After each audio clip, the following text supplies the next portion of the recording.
అసలు వీళ్ళు ఆఫ్ అయిన సిస్టమ్ ఆన్ చేశారంటే సాఫ్ట్వేర్ లో తోపులు అనుకుంటా. మనకేం తెలియదు కదా, వీళ్ళని అడిగి తెలుసుకున్నావే. మీరు ఇంతకు ముందు ఏ కంపెనీ? మాకు అట్లా కంపెనీలు ఉండవండి. రామరాజు ఠాగూర్ అని ఇద్దరు ఉంటారు. పొద్దున్న 4 గంటలకు తీసుకొని వెళ్ళిపోతారు. షూటింగ్ అయిపోతుంది, రాత్రి ప్యాకప్ అయినాక డబ్బులు చేతిలో పెట్టి దింపేస్తారు.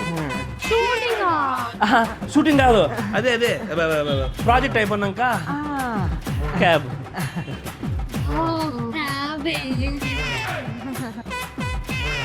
కన్నా గారు, మీరు ఏ ల్యాప్టాప్ వాడతారు? ఇంకేది నల్లదే. నాకు నలుపు వచ్చరాదండి, నాకు మొత్తం పింకే. అయ్యో, నేను కలర్స్ గురించి అడగట్లేదండి, కంపెనీ ఏదని అడుగుతున్నా. మీరేది వాడతారు? మేమా యాపిల్. మేము కూడా అదే. యాపిల్ అంటేనే. అన్నా గారు చెప్పండి రేణు గారు. మీరు ఎంతమంది ఉంటారు? మీరు వస్తే 4. అదే మీరు అను గారు ఇద్దరే ఉంటారు కదా. ఎప్పుడన్నా మా ఇంటికి గెస్ట్గా వచ్చినప్పుడు మొత్తం కలిపి 4 అని చెప్తున్నా అంతే.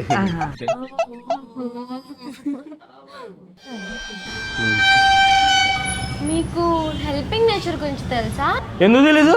ఇంతకుముందు ఆ కంపెనీలో రిజైన్ చేసి ఇప్పుడు ఈ కంపెనీలో జాయిన్ అయ్యేది. అయ్యయ్యో, కంపెనీ కాదండి, అంటే సహాయ గుణం. అదైతే దండిగా ఉండాలి. ఇప్పుడు మన ఆఫీస్లో కంప్యూటర్లు ల్యాప్టాప్లు దండిగా ఉన్నాయా? వాటిని ఎవరైనా పట్టించుకుంటున్నారా? దాంట్లో సగం అమ్మేసి నేను కష్టాల్లో ఉన్నప్పుడు ఈడు కష్టాల్లో ఉన్నప్పుడు నేను సాయం చేసుకుంటాను. అది సాయమా? జోకు.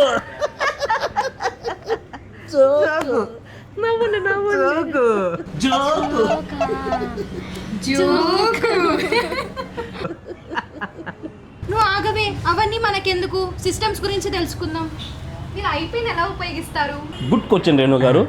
ఇప్పుడు ఐపీని ఇలా తీసుకొని కింద 2 తట్లు తట్టి పైన 2 తట్లు తట్టి గ్లాసులోకి మందు పోసుకొని, ఒక ఐపీనే కాదు ఎంసీ, ఓసీ, బీపీ, ఒక బీరు బాటలకు తప్ప అన్నిటికీ ఇంట్లే.